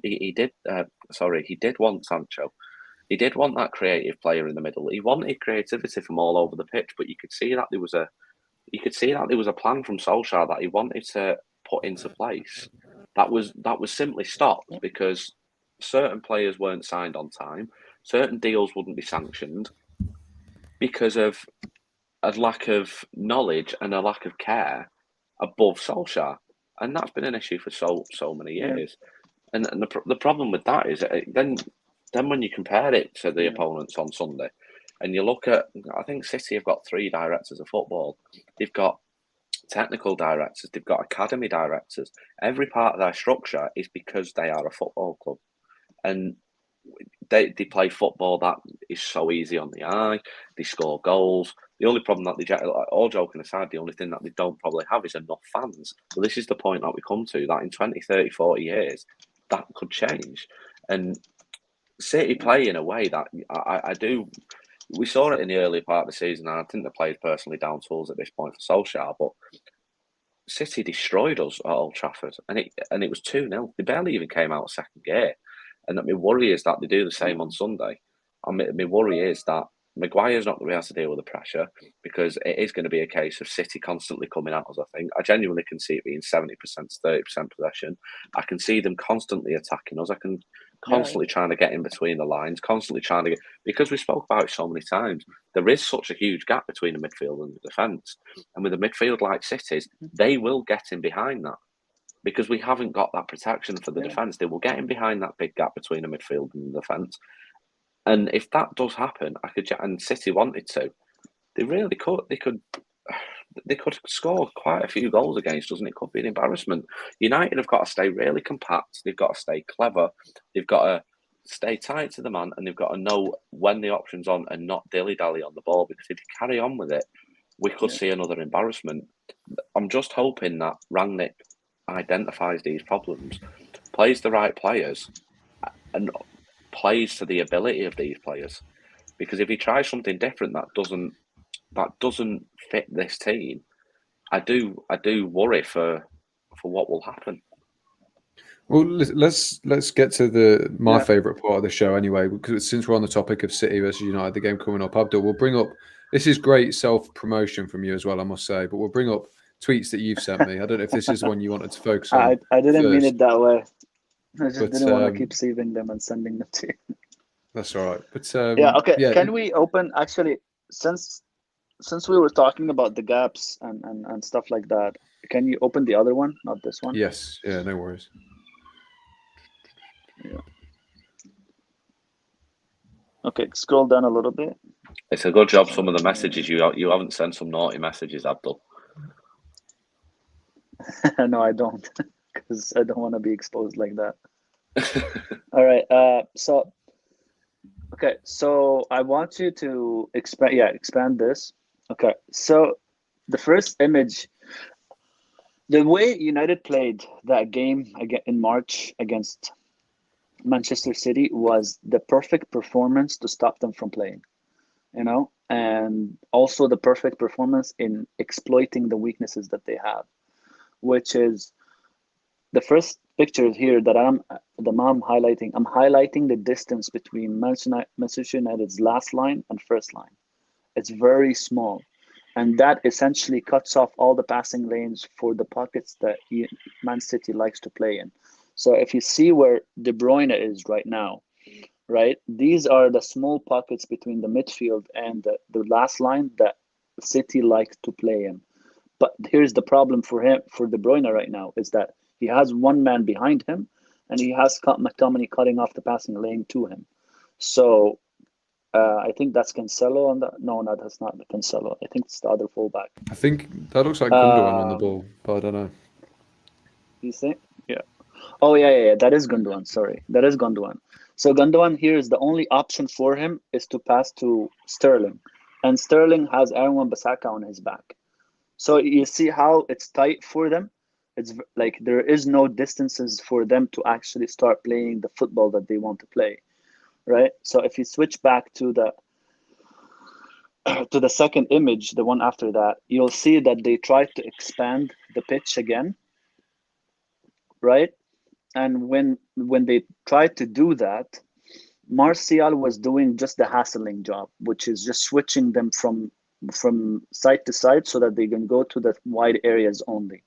And we were okay giving them the wide areas because we don't want them to exploit the gaps in between, which is where I'm highlighting Cancelo and De Bruyne, where they're being cancelled out in that red area. Because Cancelo at that time, was having a very good run, and he was basically the main creator with De Bruyne for them. Also notice another thing, where Rashford is. Rashford played a perfect game in that City win because his job was to cancel out Cancelo from the game. Whatever Cancelo goes, Rashford would hide him by just being in front of him, And it's the idea here is just the compactness, like the difference between this performance and the performance and earlier in the season, that the lines were very short. There wasn't big distances between the lines. And not only that, I cannot highlight and stress enough how important the front four were in that game. They were basically the whole game plan. There isn't tactics in the last line, so to speak, like, oh, you have to do this or do that. But for the front four, there were a lot of instructions given, and it was very evident, So again, if you move on to the next picture, that one. You'll see again how Rashford is hiding Cancelo between the lines so that they can't pass to him. So here, Stones has to go wide. There is no option, And Martial is hiding Rodri. So they can't basically penetrate the areas where they want to go, right? So that was essentially the game plan. Now, in possession, I'll show you something different that we did, if you can. If you can go scroll down. Actually, I want to show you in possession. So if you let me see here, where are you? Yeah, that one. See these three pictures there. right? So this is how we were expanding and build up. But I want to highlight the second image more. So if you can script the second image.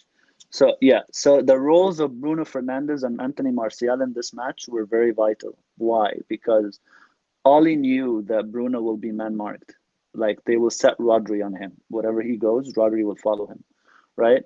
So he used that in his advantage, meaning that, okay, Fernandes, I want you to move wide and take Rodri with you. That would leave a whole gap in the middle between City's back line and City's front press.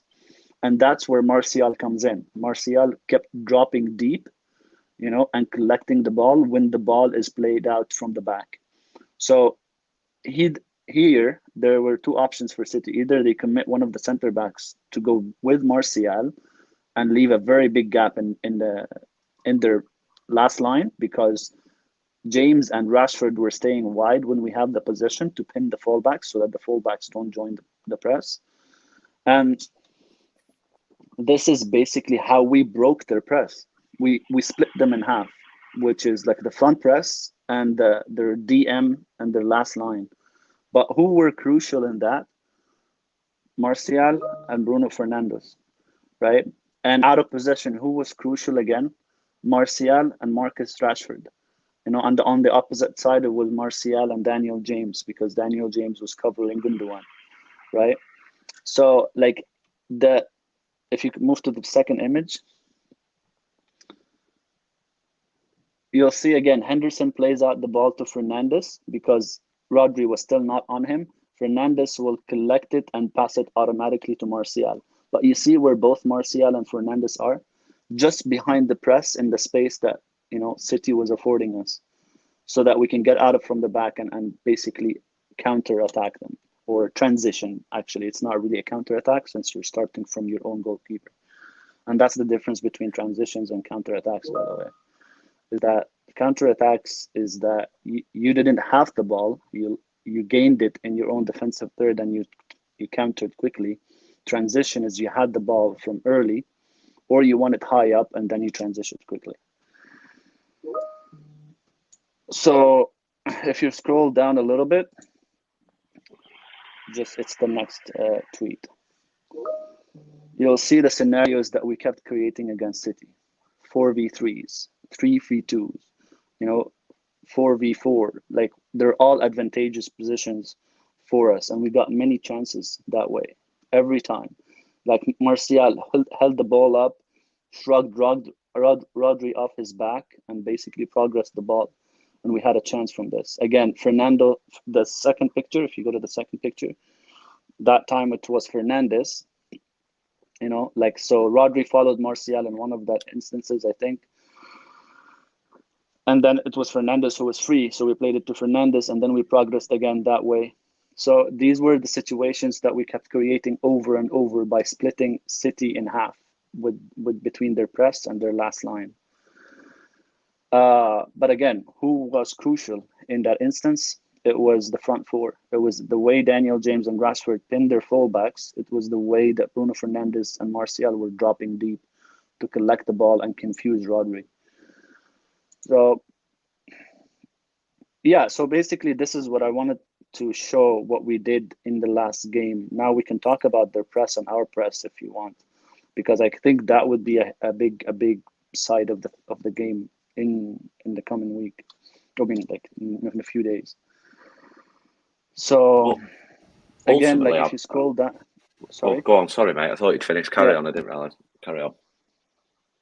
No. If you want to say a comment, go ahead. Sure. I was just going to say it's kind of exactly what we want to see on Sunday, isn't it? Really, this kind of performance, because obviously the style that City have and the way that they play, we need to find ways to stop the way they play, and the tactics here from Solskjaer and the way the players executed it was brilliant, and we won the game 2-0.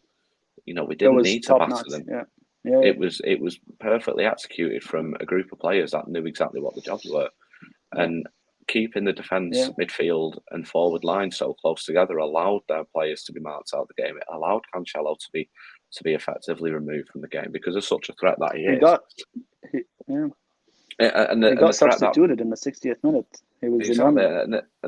I mean, the next thing you could even say though, really, is it was identified that Bruno was, obviously our best player, and he was going to be marked out of the game. So they came up with a plan B to effectively bring him back into the game so that he could make a difference. It's exactly what we want to see on Sunday. And when we get to it, when we do our predictive lineups, it'll show in the similar players that we have now. Yeah, and this what I've explained so far highlights also not only the importance of your front four in terms of your off-ball work, also the importance of your wide players. So Daniel James and Rashford, what they did that game was very important. So when your wide players go half-heartedly and be like, "Oh, I just attacked now I have to go back," then you leave your team exposed. You leave your fullbacks in situations where like they're 2v1s or 3v1s. And you leave your center midfield, they have a lot of players to mark, and then they're overwhelmed. So what that leads is for Fred and Scott to commit into tackles and get bypassed easy. It's like a chain reaction, you know what I mean? And then like if you go down a little bit, James, just a bit more.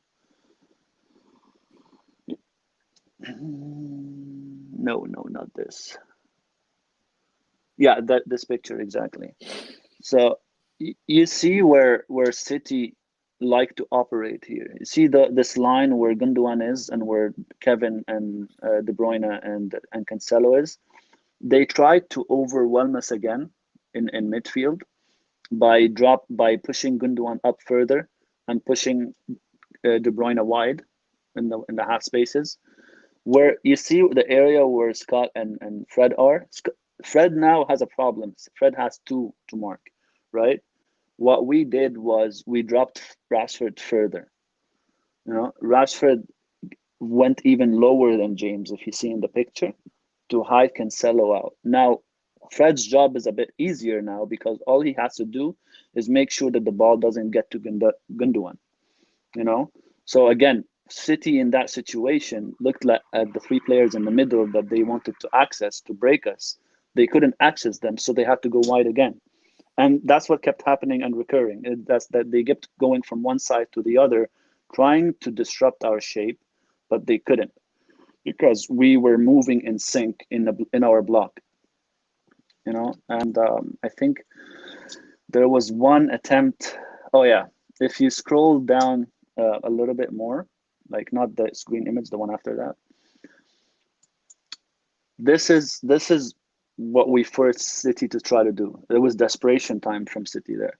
Is that they tried to switch us from one side and then attempt a long ball right away to the other side so that we don't have time to get back quickly.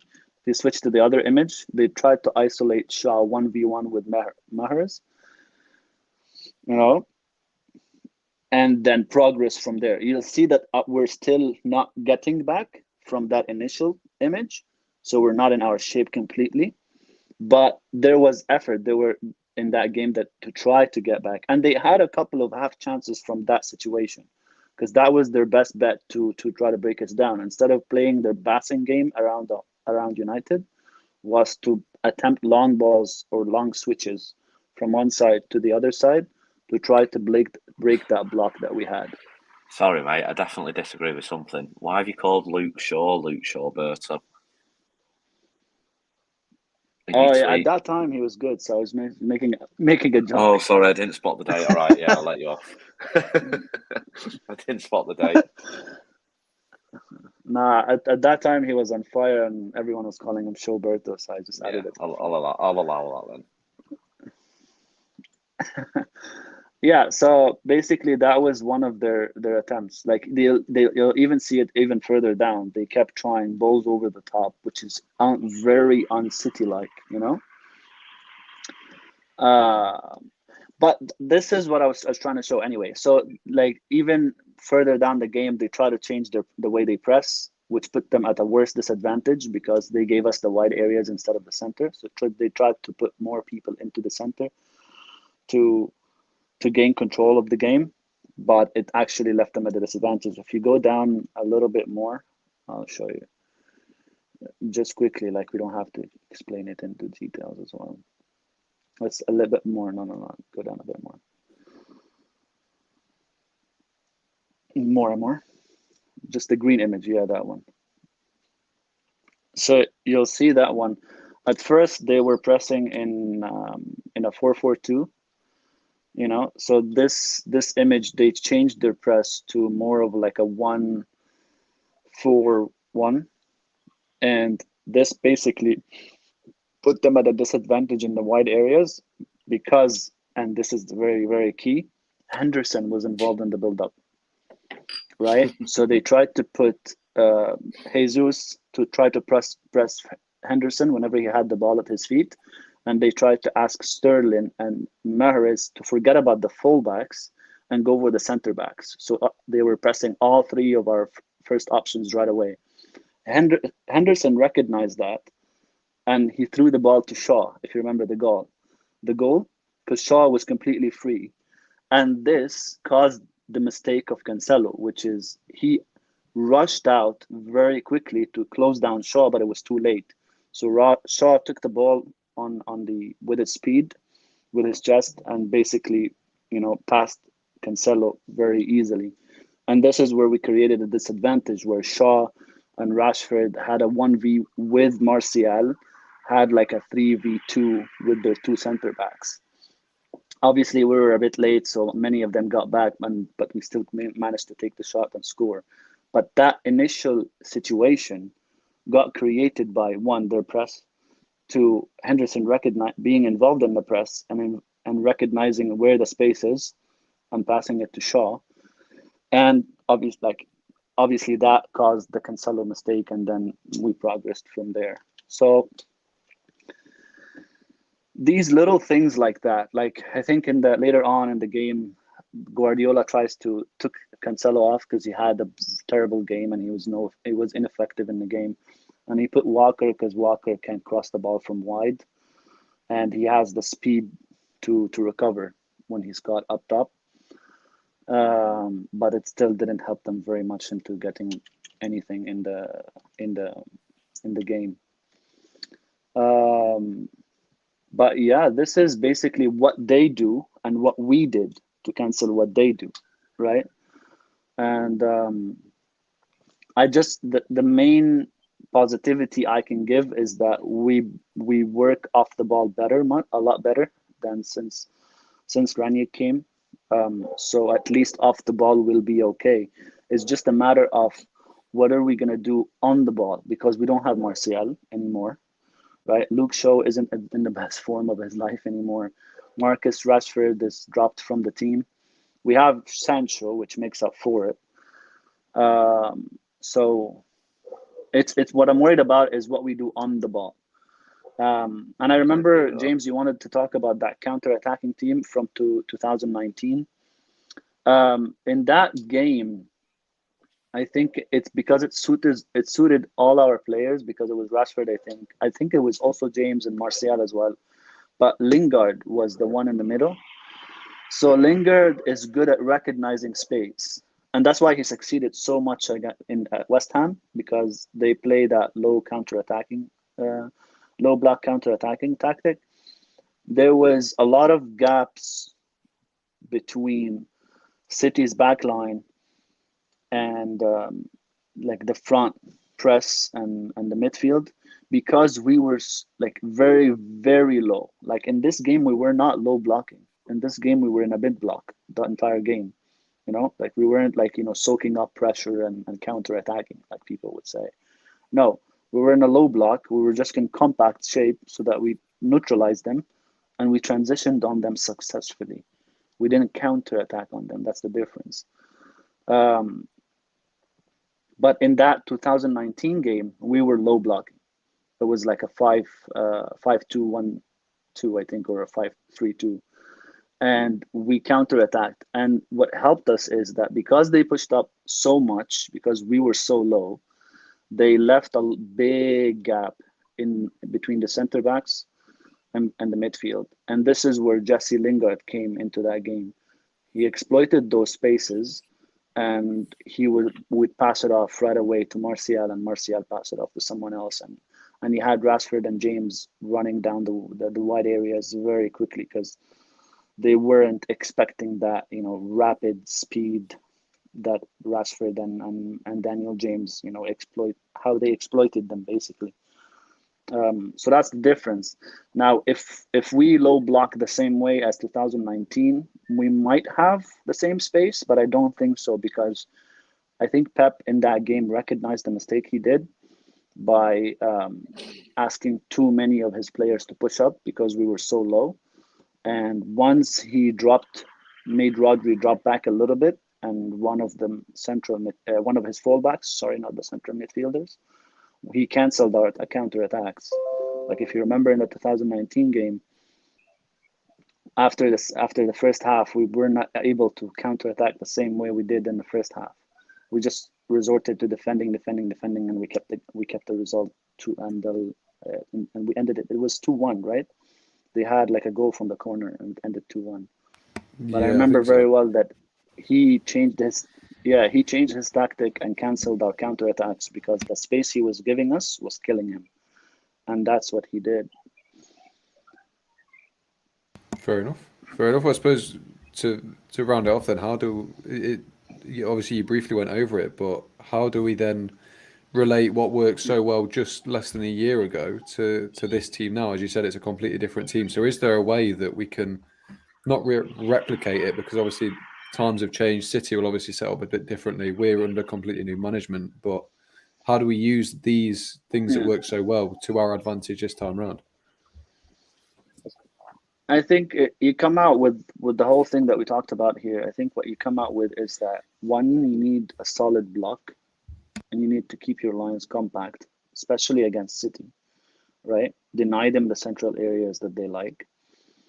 Two, you need a lot of work off the ball, right? So you would need someone like Anthony Elanga. You'll need someone like Sancho. And you'll need Bruno Fernandes to be disciplined. And thirdly is try to be very smart on the ball. Okay, you know, do not try the hero ball, over and over. Don't try to be like, I'm just gonna progress the play so quickly that I keep losing it. They need to be patient on the ball, because unfortunately this is an issue we suffer from. There's lack of patience on the ball because they get frustrated quickly, and that results in a frantic performance. Like we even had it against Watford, at the very end, like the last 20 minutes, it was such a weird game. It like everything that we used to do earlier in the half, it became, we're just winging it here. We're just trying anything because they just run out of ideas. They don't know what to do. They just want to score badly. And that's, I guess, the key elements that I hope get fulfilled, because to replicate it in terms of personnel, we don't have that massive changes. It's only that Martial is gone, and basically you're playing someone better than Marcus Rashford, which is Sancho. You just have to give him similar instructions, basically, and you have a Daniel James replacement, which is Anthony Elanga. Yeah, I was just about to ask you that. Do you think Elanga could do Daniel James's job? Because it seems as if he's effectively become his replacement, which I'm very okay with, to be honest. I know a lot of people go, we need to go into transfer market, but I'm actually very on board with Elanga coming in and being that player. Elanga is very smart as well. He's a higher caliber than Daniel James too, so he'd definitely be able to execute that role, and I think he'd be really useful attacking. Especially in the terms that we'll probably be playing against them. My worry is I fully trust Rangnick and the tactical plan he goes with. I'm more worried that the players don't execute it, like we said before. I think like Solskjaer got it so the confidence levels good. And their discipline. Yeah, exactly. The discipline and I think more in particular the confidence at the minute is probably quite low. And the problem is, also, like you say, that Solskjaer got that. De Gea and Ronaldo. And Ronaldo, yeah. But I think with the with the way that we want to play, the way that Ralph will want us to play, I'm just worried that the players won't be able to execute it like they did when Solskjaer had that tactical plan last year when we won. Last year when we won 2-0. I am worried that we won't be able to do that. Yeah. I think the best thing we can do is stay compact and eliminate those players from the game in terms of City with De Bruyne, Cancelo. With Cancelo been excellent this year again. Well, you bring me on to my next question. Rangnick just okay. I was just going to say something quickly. I think Rangnick realized that he can't play his press anymore. So even if you see the Atletico Madrid game, which is considered a big game, he did not press them high. He dropped, deep. And when and the funny thing is, Atletico was trying to do the same. So that's why we got more possession, because they knew we weren't going to do much with it in possession. But he wasn't trying to drop them to press them high. He realized that many of these players, it's not that they can't press smartly, and that's an issue with them. I think the best way to describe that, mate, is I think they press individually. They don't press as a team. They don't have a plan to press together to go forward. That too. Yeah. One player might chase the ball down. Rashford and Fernandes, especially. So then the next player does it. And I hate the saying, but it really is. It's a headless chicken running around after a ball. They don't do it collectively. They don't have a plan. They just go, oh, press, that just means chase the ball down. And then one player will do it. Then when he doesn't win it back, the next player will do it. Which is oddly enough, together. It's oddly enough, in that 2-0, we pressed so good. It was so effective. Yeah. We cancelled Manchester City's press out of that because they all followed instructions. It just makes you think that, wait a second, is it possible that these managers give them instructions and they just fail to follow it properly? That's my issue. So I go back and forth between this all the time. I mean, I'll just make this point now because I don't want to dwell on it too much. I know James got a question, but this is why it bothers me so much about the Solskjaer sacking, because you just alluded to the last game, the game last year against City, and how well the team executed the tactical plan that came from Solskjaer. And then we played like we did against them, and then we played against like that against Liverpool and Watford, and it was so obvious these players were getting instructions and just flat out effectively refusing to do them. And I'll tell you the biggest indicator of that. The Leicester game. The first 20 minutes, we were actually following a plan, very well planned, until Bruno Fernandes decided to press on his own. And then Greenwood started to follow him, like two headless chicken, both of them. And Ronaldo didn't follow back because he wasn't instructed to press. So it felt like a very disjointed team. And then Leicester were like, wait a second here, there's a lot of space. These guys are just doing it individually. Pum, pum, pum, and then they just went over. Well, in doing so, it allowed them to exploit. In my head, I was like, why the hell did you drop the plan that you had for 20 minutes? It's like they were very solid in the mid-block, and all of a sudden, they just decided to press on their own. And then we lost the game because of that. Yeah, no, 100% right. Go on, James. Well, the question I wanted to ask, because we focus so much on sort of nullifying City's strengths and how we've done it in the past, but it's hard to win a game just by nullifying the other team's strengths. We have to also sort of exploit their weaknesses. So I understand, we've gone massively over what we usually do, and I appreciate you both sticking with me here. But how do we? Well, I'll bring both of you in. From what you've watched of City this season, obviously they're not the perfect team. They've not gone unbeaten. They've dropped points where they probably shouldn't have. What are the weaknesses that are there to exploit that we realistically could exploit with the players that we're going to put out?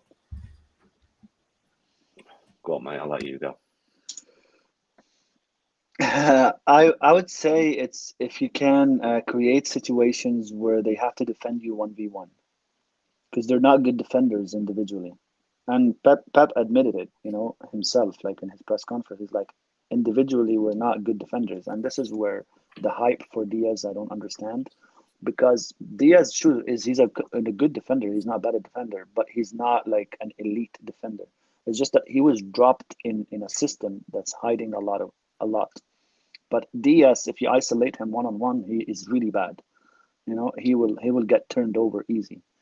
And this is where, for example, Tottenham took advantage. of City.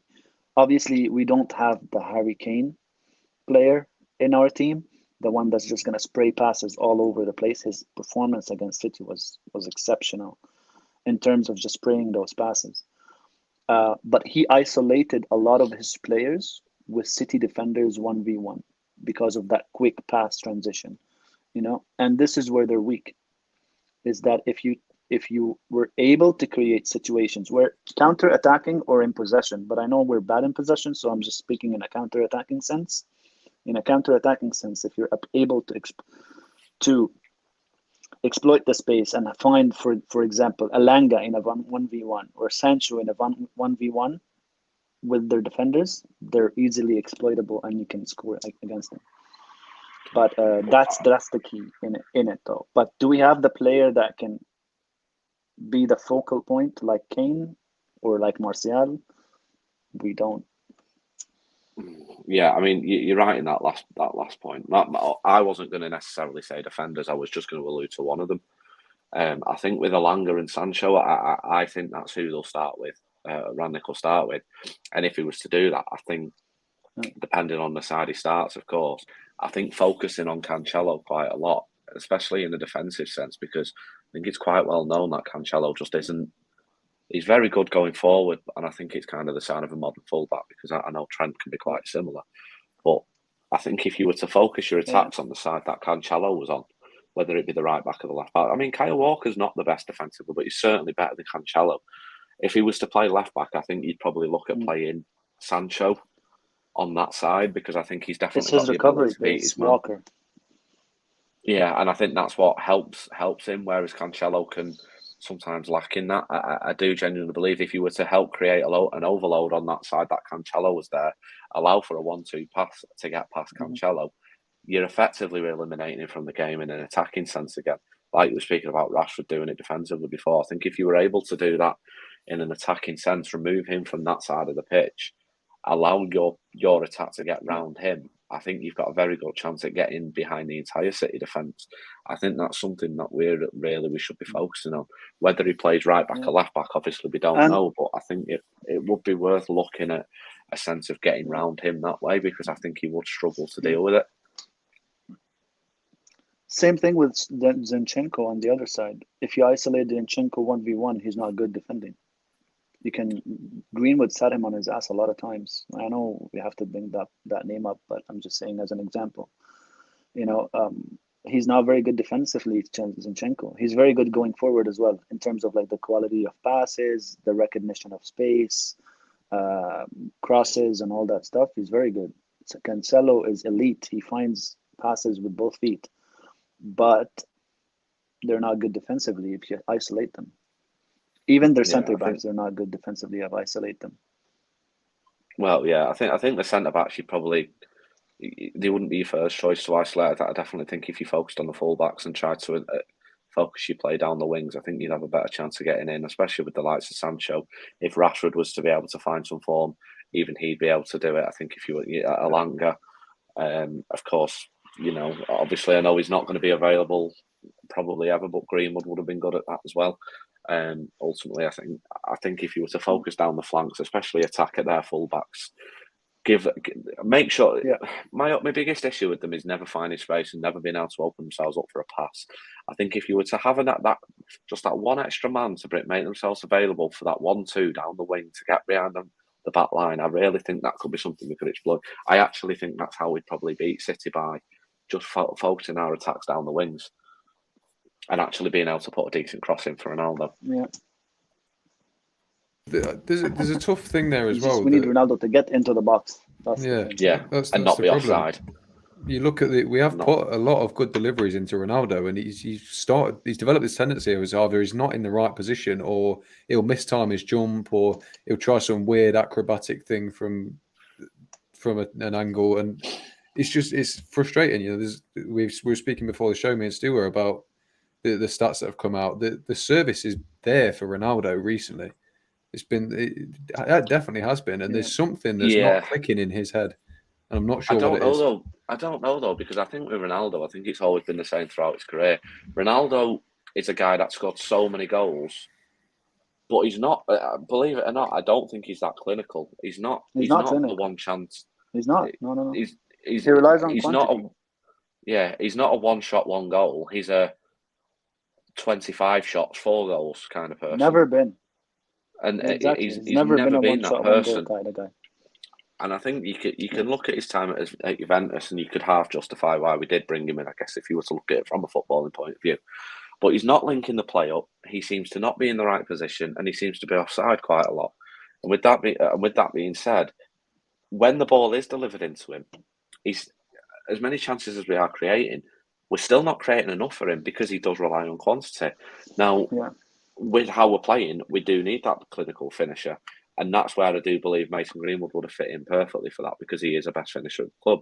Obviously, the issues around that have stopped that, but Ronaldo isn't that player, and he never has been. And it's amazing to think when he scored over 800 goals in his career that he's not a clinical finisher, because he isn't. He does rely on a lot of chances. When he's been at Real Madrid, he had so much creativity around him. He's been getting a lot of chances. Yeah, so much. Yeah, the previous time at Man United, he had so much creativity around him. Same with Juventus, or probably the last 6 months of his final season there, you could argue he probably didn't. But in general, throughout his career, he's had so much service and so many chances created for him, which is a huge credit to the players around him and a huge credit to him for being able to do what he's done. But ultimately, United, at the minute, we don't have that. And it's showing because Ronaldo isn't scoring as many goals anymore. Tough one, isn't it? Earlier in the season, Ronaldo could have argued back and said, you know what, you bought me to score, because on average, he was scoring a goal a game. So earlier in the season, up until Solskjaer was sacked, he was actually scoring a goal a game per minute. Now he's not even reaching, he's like on 60.6 something, a goal a game. And it's decreasing by every game. He scored 1 goal so in his right last 9 now, games. It's like, so right now you can actually tell Ronaldo, well, you're not actually fulfilling the end of your deal. We're creating the chances for you, and you're not scoring the goal. And not only that, you're hindering the way we play. So I think the issue is, though, with him. the problem with the Ronaldo scenario, though, is ultimately you've got to persevere with him, because what do? Cavani just doesn't seem to be asked anymore, and he's never available. He's always injured or wherever. Greenwood's obviously got his issues. You've got Charlie McNeil, who through no fault of his own is probably not quite ready yet, or too lightweight or too immature, which again is no fault of his own. It'd be quite hard to bring him in, especially in the current scenario. So what do? Martial's obviously gone out on loan, who you can argue his case, but I don't particularly think he's been very good personally, especially this season. So your other option is you try Bruno as a false 9, or you persevere with Ronaldo. And ultimately, at this stage, you're going to persevere with Ronaldo. The personnel that we've got as the season has progressed seems to have just disappeared. And at this stage, it just doesn't seem to I actually contemplated playing Alanga in the middle, which is funny enough. I think that could be a good shout. You know why? Just because of his runs, he'll make a lot of space for others, which will essentially up the chances that, for example, someone like Chansu would get, or someone like whoever plays on the right side would get in terms of like chances for them to score. Unfortunately, right now, chances for the white players to score are very low because they're all delivered to Ronaldo. And this is one problem that you have to buy into in getting Ronaldo, is that all the chances have to come to him, And right now, our white players are focusing on him, delivering the chances to him, right? It's only because of Fernandez's own runs that he gets him chances for himself, but the white players don't get chances. So someone like Sancho I know he scored a couple of goals, but he scored goals on very rare chances that he got. But he won't be scored many because he doesn't get many chances, because those chances are going for Cristiano, right? And this is another issue that you have to deal with when having someone like Cristiano Ronaldo, is that he's demanding of the ball. You need to create for me, kind of thing. You know what I mean? Or give me the ball. I mean, I do get that, but that's another issue for him. I mean, ultimately as well, I think he played 4 games in 11 days. Now, I know to give Cristiano some kind of credit, I guess, I don't even think he thought he was going to be doing that. At the end of the day, as super mega fit superstar that he is, I don't believe as a 37-year-old he's capable of doing that regardless. And I don't even think he believed he was going to do that. I mean, he's had four games in 11 days, with Cavani being unavailable for all 4 of them. Rashford doesn't deserve to be near a red shirt at the moment. It's a major problem, and I genuinely believe that Ronaldo does look quite physically and mentally fatigued. I think he's struggling in that, right, and you can understand why. Cavani needs to be available more, because, and I know we knew this issue with him when we first signed him, and I think that's why we signed him so late, because we knew this issue from him. But we need that alternative, because I don't think Ronaldo was able to play this amount of games. Yeah. No, I'm with you completely. Like, you can't just keep on relying on a 37-year-old. And or a 34-year-old. Unfortunately, this is the situation we're in now. Or a 34-year-old in Cavani as well, yeah. The thing is, with Cavani, I was happy with his extension on the basis that Greenwood was developing, you know what I mean? And he's eventually going to be the 9. But we got Ronaldo, Cavani got dropped, Greenwood got dropped from being the 9, and then we were relying on him, and then the Greenwood situation happened. Then all of a sudden we found ourselves left with only Cristiano Ronaldo, which is bad luck, I guess. I don't know. I think this season's completely imploded. It's also worth noting how much our perspectives have been skewed by how good Ronaldo has been. You know, a 37-year-old player shouldn't be expected to score a goal a game, should he? But he is, because he's Ronaldo. Like, you look at most players aren't even playing until they're 37, and we have this demand of Ronaldo, who, like you said, Cal, that you can have all the tweets in the world to say, oh, he's got the body of a 25-year-old. Who cares? Zlatan probably has the body of a 27-year-old. It's just a look. Yeah, it's like he is not physically capable of doing what we want, and I think it looks on the pitch like he doesn't even understand the demands of his body anymore. I think he's still trying to play like he's 25. He's still coming short. He's still trying to run in behind, and someone needs to set him down. He needs to set his ego aside and realise you have to be a poacher. You can't be involved in linking play up, because you ruin a lot of the moves that we start. You need to be in that box. We'll put chances on a plate for you. You take them. But more times than not, you'll find while we're trying to make a move in the box, he's on the edge of the box because he's still not caught up with play because he dropped so deep. And I think that's the frustration that we have with him. I can understand missing chances. Like, we know he's, as we discussed, he's not clinical, but he needs to himself understand that he's not 25 yet anymore. He can't be involved in every phase of play. He needs to get himself into effective areas, which he clearly struggles with at the minute. You know, we'll be trying to launch a counter-attack and he's trying to hold the ball up on the halfway line. It's not what he can do anymore. Stop trying to run in behind. Stop trying to come short. Stand in an effective position. Try and make the most of, try and drag 2 defenders with you if you can. That'd be an even bigger bonus. Help us create these overloads that are so important, and just make yourself useful as a 37-year-old, not make yourself useful as a 25-year-old. I think that's the frustration I have with him. Yeah. Ultimately, I think this summer is massive. Depending on what position we finish in the league, we need to effectively and very diligently look around in the market, because it is quite obvious that in terms of finances, it is going to be limited again because of the owners. So we do need to. This is why I'm very against signing Declan Rice. I think Declan Rice could be effective for us, but he's going to cost upwards of 70, 80 million pounds. That money needs to be spent a lot better. If West Ham get that from United, then they will be laughing their asses all the way to the bank. And the problem is, Man United. I have a horrible feeling that what will happen this summer is we'll finish outside the top 4. We'll get Pochettino, and we'll sign Declan Rice. I think that's what will happen, and that is not what I want. But I think that's what will happen, because I just think that is what the board will look at. I Can't I disagree think with you. I'll give up at that moment. I'll just watch United because I'm a fan and I have to watch my team, but I won't be expecting anything at all. I'll be just like whatever we do, we do. You know, we finish 5th, 7th, 10th. I won't care anymore if we do that. Yeah. Literally. And it's really, really disheartening and sad that though, isn't it? That we follow our team, but we just have no Yeah. expectations anymore. I think what a big thing that does get overlooked, and I've argued the case for Declan Rice. Again, I think I'd argue the case for Declan Rice for £50 million, not 80, 90, £100 million. But I think we really underestimate the importance of Souček as well. I think him in the midfield at West Ham is so huge and so beneficial to Declan Rice.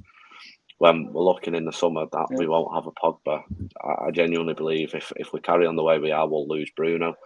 I feel like if we don't get top 4, Ronaldo will go because he's still in his head believes he should be playing Champions League football. And to be fair, for a lot of clubs, he probably could do.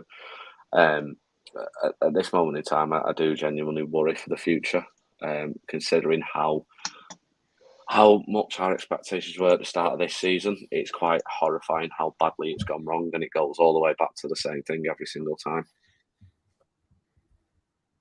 Yeah, the Glazers.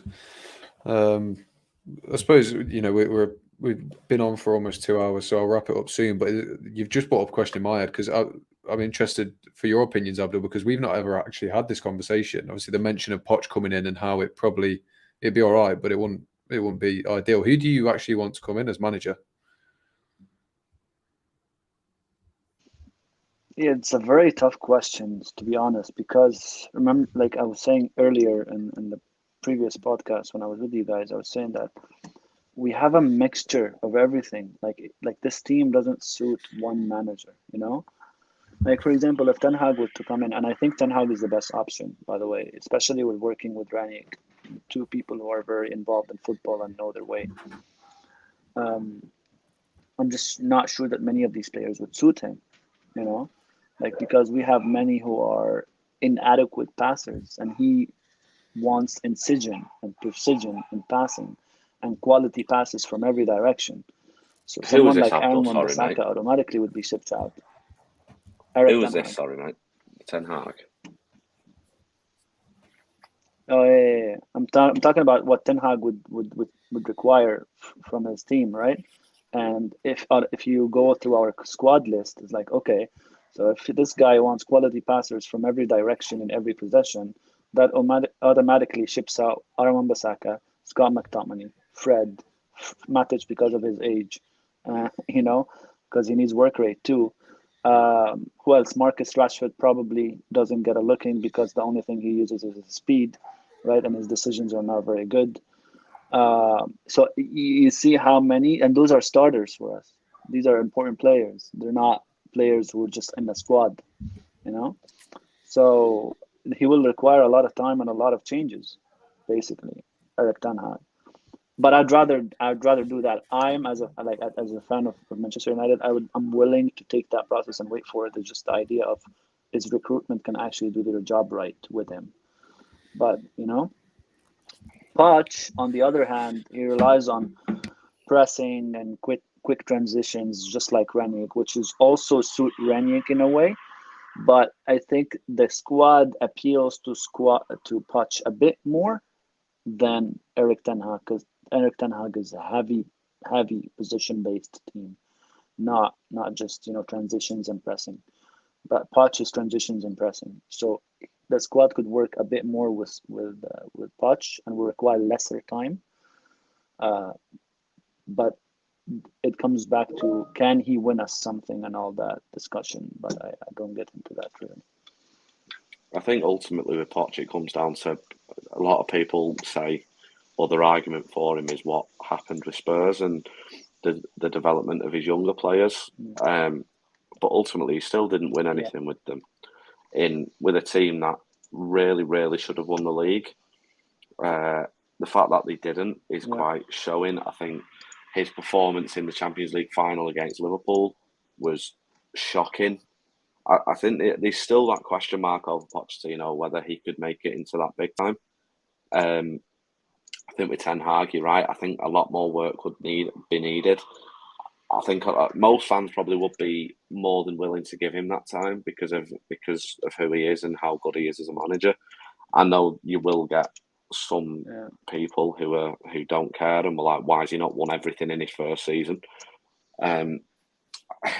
The problem is, you are right, that there's a lot of players in that first team currently who I would question whether they'd work under Ten Hag.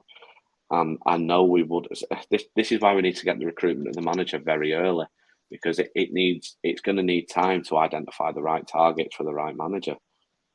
Because even looking right now without a permanent manager in place, I genuinely believe we need 5 or 6 signings. I really do think.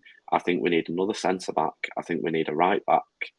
We obviously need. I think we need probably 3 midfielders, and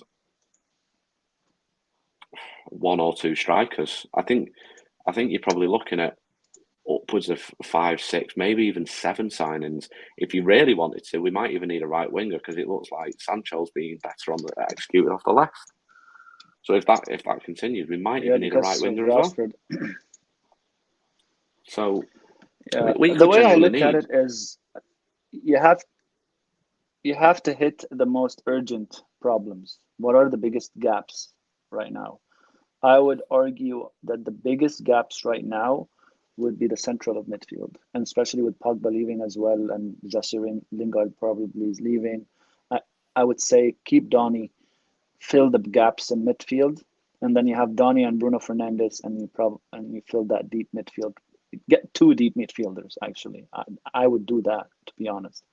I would get 2 deep midfielders, and then you'll have enough rotation in midfield. So that's where I would aim my attack first, and I would decide on my right back situation. Am I going to continue with Dalot and improve him, or not? Again, I upgrade on him. What am I going to do with Aaron Wan-Bissaka? And then the striker. I know we complain a lot about De Gea, but we have Dean. He can do a job for now. So I wouldn't look at a goalkeeper at this moment. I think a goalkeeper we could avoid for now, to be honest. So for me, the necessities is midfield, fix that. Right back, see that situation, and it's easily fixed. It's not a big problem. It can be fixed easy, but it has a big effect, though. That's the thing with it, It's not a big problem to fix, but its effect is big. And then the striker. Fair enough. Well, I'll run the show off then. Obviously, Abdul, you've already given a predicted 11, but going back to the game, Cal, obviously you mentioned earlier that you had an 11 in mind. Who are you going with? Got it up here. So I think he'll stick with De Gea in goal. I think Wan-Bissaka will return to the side. I think Varane as well. Maguire, I think, alluding back to what I was saying before about isolating their fullbacks and attacking the fullbacks, I think Tellez would do a better job than Shaw would, given current form. I think we'll see the same old and the tried and trusted, as some may say, Fred McTominay and Bruno. I don't think he'll play Pogba. I think he'll drop Pogba. I think he'll go Sancho, Ronaldo, and Alanga as the front 3 as well. I think Pogba will come on, but I think Pogba will come on, but I think he'll come on for Fred or McTominay and go into the midfield. I'd go with that at starting 11. Fair enough. It's hard to have any arguments in terms of what he would actually do, isn't it? Obviously, there's a lot of talk about, is there any point playing Ronaldo in a game where we need players who are competent off the ball? But yeah, it's almost guaranteed that Rangnick will go for that. Yeah, it's because I think Rangnick doesn't want to as well, personally, but I think he recognises that there just isn't a viable alternative at the moment. Which is depressing when you look at the hundreds of different ways City could set up with a incredible roster of players. But we'll keep the negative thoughts to a minimum. We'll wrap it up there. I thank you both massively for persevering. I don't think we've ever had a tactical preview this long, but thought there's no point in stopping it when you two are in full flow. Even bigger thank you to the people who are still watching somehow. Fair play. I don't know how we managed to keep some of you around, but thank you anyway. It's much appreciated. If you're watching this back, get your thoughts in the comments. We'll try and respond to as many as possible in terms of what you would do for this City game. But yeah, as ever, we'll have plenty of coverage around the game, pre-match stuff, post-match stuff. I'd imagine the reaction will be an interesting show, depending on how the result goes. But yeah, stay tuned for that. If you enjoyed this episode, be sure to like and subscribe. It massively helps us out. And yeah, until the weekend, we will see you next time.